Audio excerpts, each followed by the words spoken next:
Merci de nous rejoindre pour cette dernière partie de l'Africa Newsroom. Hamidine Kane, docteur en économie, et notre éditorialiste Daouda Tal nous accompagne depuis le début de cette émission. On poursuit justement cette émission par notre Zoom Culture et Société consacré aujourd'hui au système sanitaire en Guinée.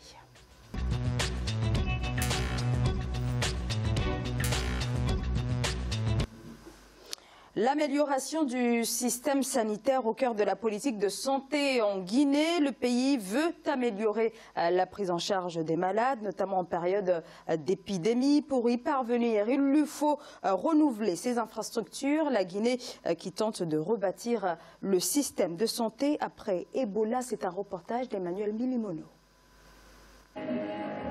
Après la sous-préfecture de Mafrenya en Basse-Guinée, c'est au tour des sous-préfectures de Banankoro dans le nord-est de la Guinée et d'Ouéké en région forestière d'être dotées de centres de santé améliorés. L'infrastructure et les équipements répondent parfaitement aux standards des structures prêtes à faire face à des maladies graves à potentiel épidémique comme la maladie à virus Ebola. La Guinée a souffert de l'Ebola et particulièrement dans la région forestière.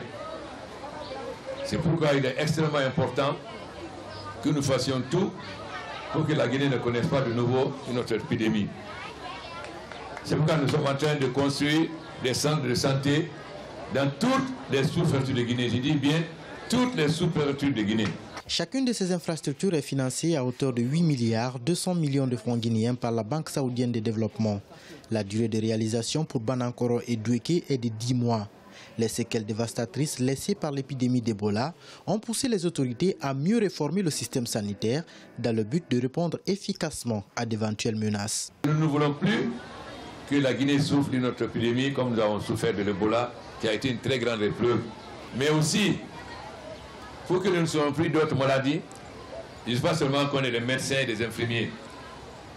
Il faut qu'on ait le personnel communautaire de santé. C'est pourquoi j'ai lancé au niveau de l'Union africaine que nous formions 2 millions d'agents communautaires.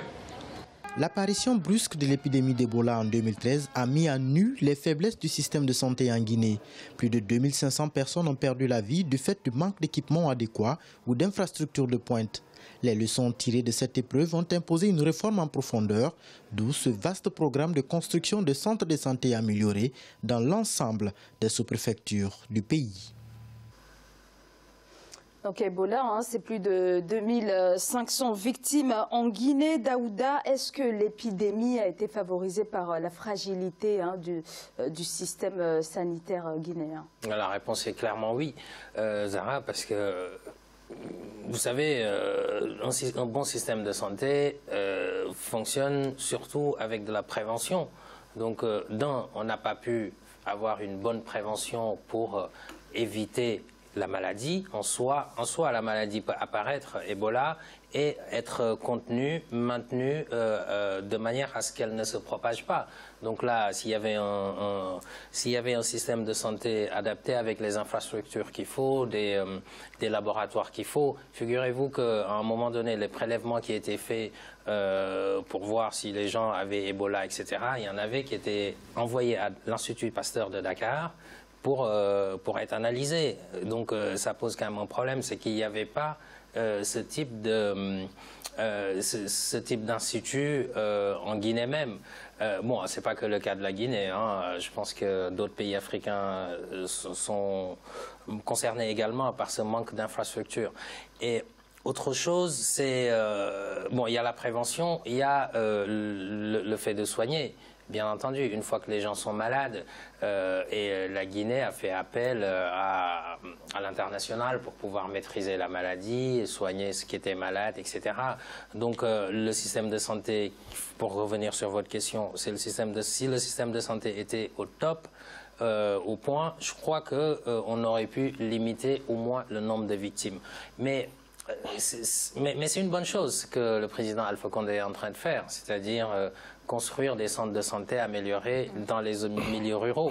Parce que c'est un milieu rural que l'on est le plus exposé, le moins doté, donc c'est une bonne chose en soi. Maintenant, construire, c'est bien, entretenir, je pense que c'est encore mieux. Et souvent, on a en Afrique, et ce n'est pas que le cas de la Guinée, des structures sanitaires qui sont construites, mais le personnel, va falloir payer le personnel, former, tout ça, ça sort des caisses de l'État, mais la santé, c'est très important, donc il faut aller dans ce sens.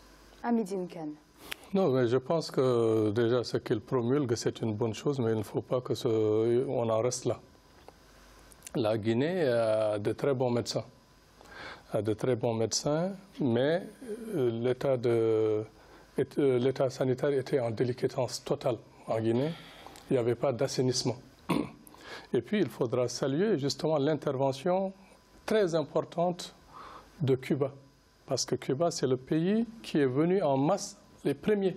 Les médecins cubains ont fait un travail colossal, formidable. C'est eux qui ont presque sauvé la Guinée. Parce que les autres sont venus par dizaines et autres, mais les médecins cubains sont venus par centaines et par milliers. Dans la discrétion totale et avec une efficacité redoutable. Oui, ça, il faudra le dire, que les Africains l'entendent, comprennent. Et puis, c'est des médecins très spécialisés. Ah oui, les Cubains sont très connus dans la spécialisation. D'ailleurs, dans beaucoup de maladies, ils sont très en avance. Bon, mais il faudra dire aussi que, pas seulement en Guinée, comme l'a dit M. Tall, mais dans beaucoup de pays africains, on ne prend pas au sérieux la médecine, on ne prend pas au sérieux la santé.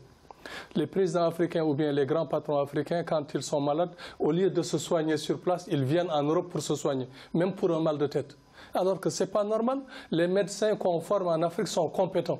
Ils sont formés dans les grandes universités européennes, américaines, dans les grandes universités africaines. Donc un manque de confiance. Manque de confiance dans son personnel. Et ça, c'est inadmissible.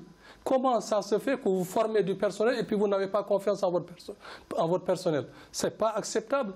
Il faudra donner les moyens aux médecins africains, aux médecins guinéens pour qu'ils effectuent correctement leur travail. Ils sont compétents, il leur suffit d'avoir du matériel adéquat. S'ils l'ont, ils vont faire un excellent travail. Je crois que les pays africains, et la Guinée en particulier, doivent justement se focaliser là-dessus. Parce que c'est ce qui leur a manqué.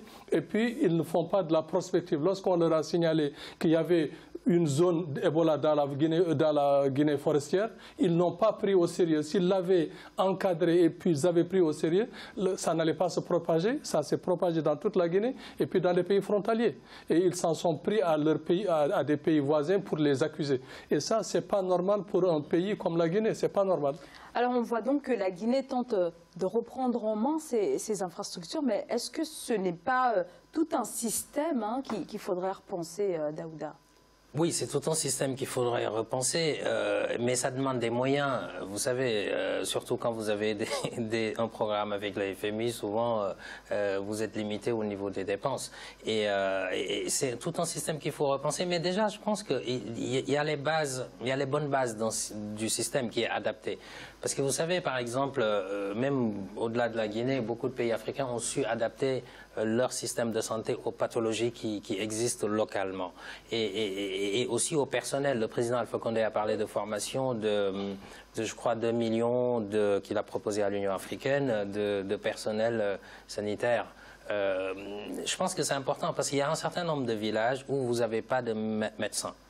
Et vous prenez un pays européen comme la France, un infirmier ne peut pas prescrire, ne peut pas faire d'ordonnance. Or, dans les pays, moi je sais le cas du Sénégal par exemple, et certainement ça doit être similaire ailleurs, les infirmiers peuvent prescrire, suivant un examen, une ordonnance. Et je crois que ça c'est une véritable adaptation du système localement. Donc je crois qu'il y a les bonnes bases. Il y a des gens qui, même s'ils ne sont pas médecins, maîtrisent les pathologies jusqu'à un certain degré. Ce qui manque, c'est améliorer le plateau technique médical, c'est recruter des gens qui soient là pour pouvoir accueillir les malades, doter d'infrastructures sanitaires, comme on l'a vu dans le reportage, mais ça part toujours d'une volonté politique, et je reviens là-dessus, parce que tout cet argent-là, si soit vous attendez les ONG qui viennent vous financer des miettes par-ci, par-là, soit vous bâtissez un vrai système de santé que vous intégrez dans le budget de l'État, et malheureusement, la plupart des budgets sont déficitaires, mais la santé doit occuper une part importante parce que c'est l'avenir de la population et donc l'avenir de la nation. Alors, l'OMS a annoncé la fin d'Ebola en Guinée. C'était il y a plus d'1 an. Il leur a donc fallu attendre Ebola pour que les autorités prennent conscience de la fragilité du système sanitaire. Oui, mais il faut toujours qu'il y ait quand même une catastrophe, un cataclysme pour que les États se réveillent. C'était le cas de la Guinée, du Libéria et de la Sierra Leone. Ces 3 États étaient concernés, étaient au centre d'Ebola. Effectivement, il a fallu justement que cette épidémie ou cette pandémie attaque réellement la Guinée et puis que la Guinée soit indexée par la communauté internationale pour qu'elle se réveille et puis qu'elle sache quand même que sa population est en danger. Donc je crois que maintenant, c'est une question de volonté politique. Il y a des priorités dans le développement. On ne peut pas avoir un développement sans éducation, sans santé. Ça, c'est exclu. On ne peut pas parler de développement sans santé et sans éducation. Et ça sont des fondamentaux. C'est la pierre angulaire de tout développement. Donc les États africains doivent dire quand même si on est endetté, il faut déjà qu'on vive, qu'on se soigne. Si on ne se soigne pas, on ne vit pas, comment on va se développer? Et même les investissements étrangers, pour ajouter, les investissements directs étrangers, souvent sont aussi dépendants du système de santé quelque part. Parce que vous allez investir dans un pays et y amener du personnel si vous savez qu'en cas de problème, vous êtes pris en charge. Le tourisme est dépendant de ça également. Donc je crois que c'est véritablement un secteur, la santé, qui peut tirer l'investissement, qui peut tirer l'économie et mettre à disposition justement de l'économie d'une vraie force, d'une main-d'œuvre qualifiée. C'est la base de tout. Et je rejoins M. Kane, la santé et l'éducation, c'est la base du développement. Alors on arrive au terme de cette émission. Je vous remercie Hamidine Kane d'avoir été avec nous ce soir. Merci à vous. Donc je rappelle que vous êtes docteur en économie. Daouda Tall, merci pour votre éclairage tout au long de cette émission. Merci Zara, plaisir renouvelé, partagé. Bonsoir à toutes et à tous.